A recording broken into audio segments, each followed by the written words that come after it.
Tapos hindi pwede maghiwalay yung front sight, rear sight at mismong trigger.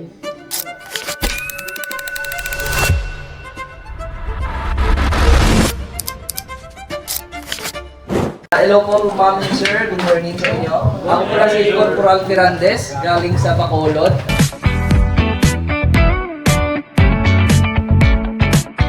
Nagturo lang ako ng konting fundamental sa inyo sa gun handling. Sino yung marunong pumutok dito, sir? Yung totoo. Ikaw, sir. Purma lang. Sige, sir. Okay, sir. Halika dito, sir. Yung paa natin, dito lang. Likod. Tapos ganito lang. Yung parang naka-fighting stance. Ma'am, sir, sa gripping natin, mag-observe tayo ng 70-30. Kung anong tinuro sa atin sa training, yun pa rin yun, 70-30. Sa stance, sa gripping, sa posture natin, yung katawan natin walang may nakalak. Kasi stress lang yun. Try natin, lagyan natin, huwag natin i-lock. Naka-bend konti, naka-crouch ka konti, tapos yung kamay mo hindi rin nakalak dito. Tapos hindi pwede maghiwalay yung front sight, rear sight at mismong trigger.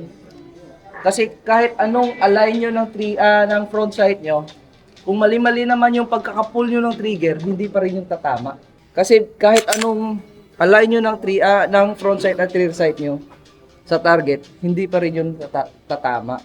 Dito tayo, sir. Takbo, sir. Sige. Pagtakbo, sir, ganito din, sir. Takbo. Pagtakbo, sir, takbo lang.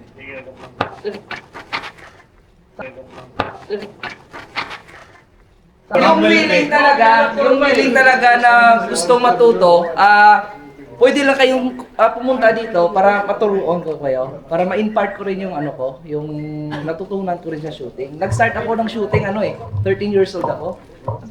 So hanggang nagpulis ako, nagkakilala kami ni Sir Kapoy, siya kapitan pa lang, ako high school.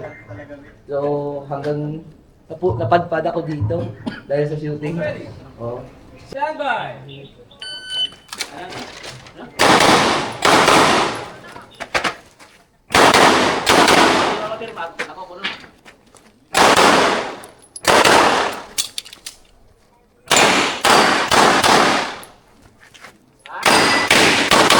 If you're finished, unload. Clear,